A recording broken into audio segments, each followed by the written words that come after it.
The Wanderer and His Shadow by Friedrich Nietzsche, 1880. Elements of revenge.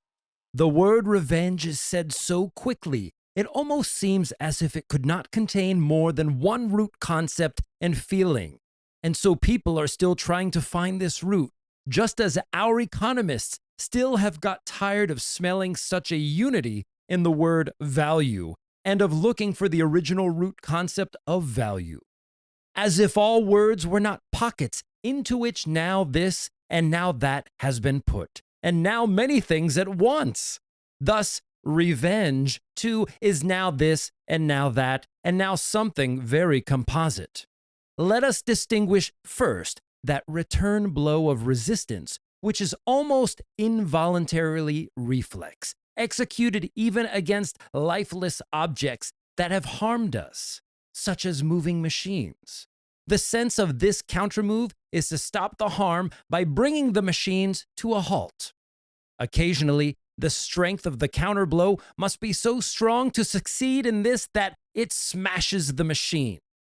But where is that too strong to be destructible immediately by an individual, he will nevertheless strike as hard as he can, making, as it were, an all-out attempt.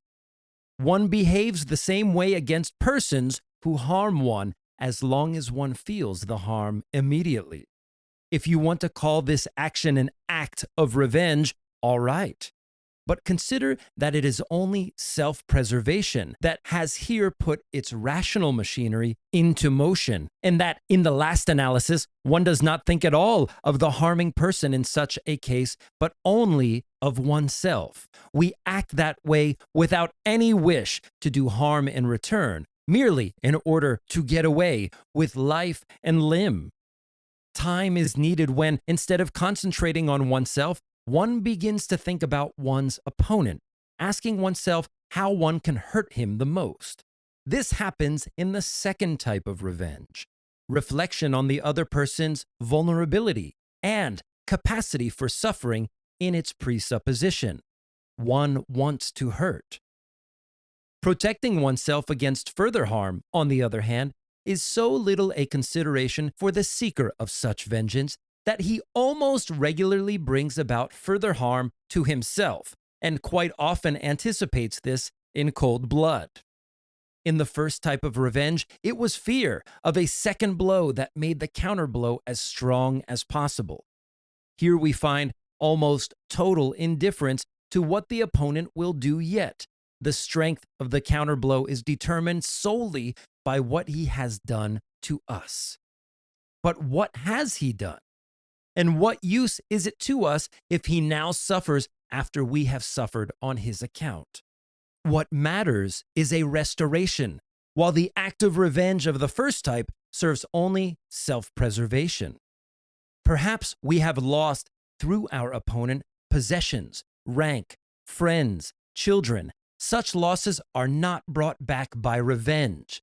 The restoration concerns solely a loss incidental to all these losses.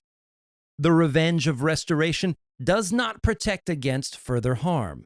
It does not make good the harm suffered, except in one case. If our honor has suffered from our opponent, then revenge can restore it. But this has suffered damage in every instance in which suffering has been inflicted on us deliberately, for our opponent thus demonstrated that he did not fear us. By revenge, we demonstrate that we do not fear him either. This constitutes the equalization, the restoration. The intent of showing one's utter lack of fear goes so far in some persons that the danger their revenge involves for them, loss of health or life or other damage, is for them an indispensable condition of all revenge. Therefore, they choose the means of a duel, although the courts offer them help in obtaining satisfaction for the insult.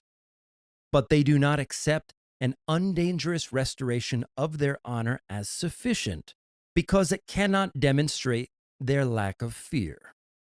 In the first type of revenge, it is a fear that strikes the counterblow. Here, on the other hand, it is the absence of fear, that, as I have tried to show, wants to prove itself by means of counterblow. Nothing, therefore, seems more different than the inner motivation of the two ways of action that are called by one name: revenge.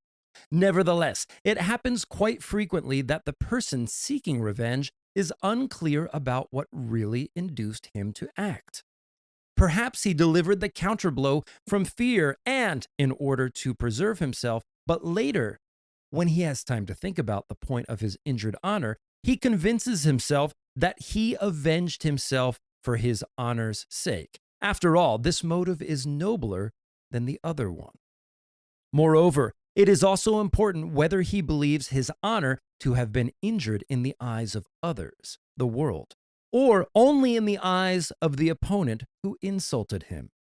In the latter case, he will prefer secret revenge. In the former, public revenge.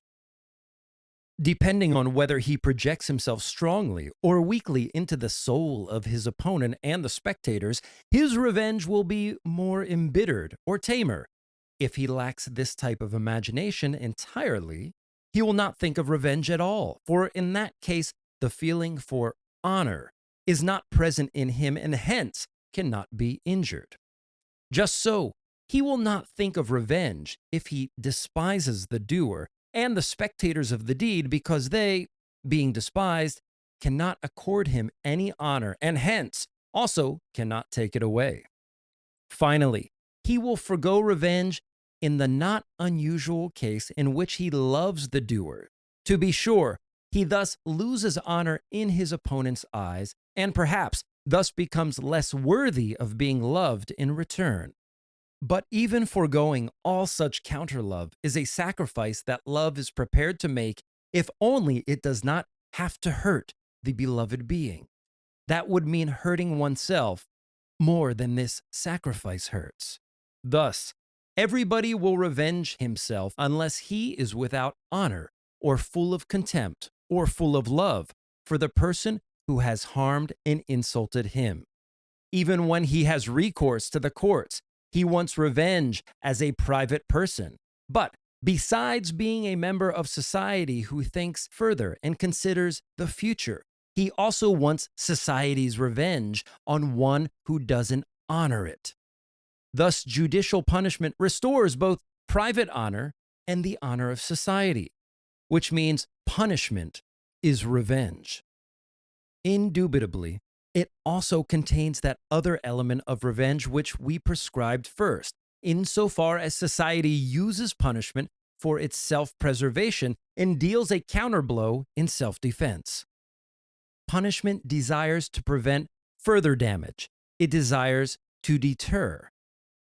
Thus, both of these so different elements of revenge are actually tied together in punishment, and perhaps this is the main support of that above-mentioned conceptual confusion by virtue of which the individual who revenges himself usually does not know what he really wants. Dreams. On the rare occasions when our dreams succeed and achieve perfection, most dreams are bungled. They are symbolic chains of scenes and images in place of a narrative poetic language.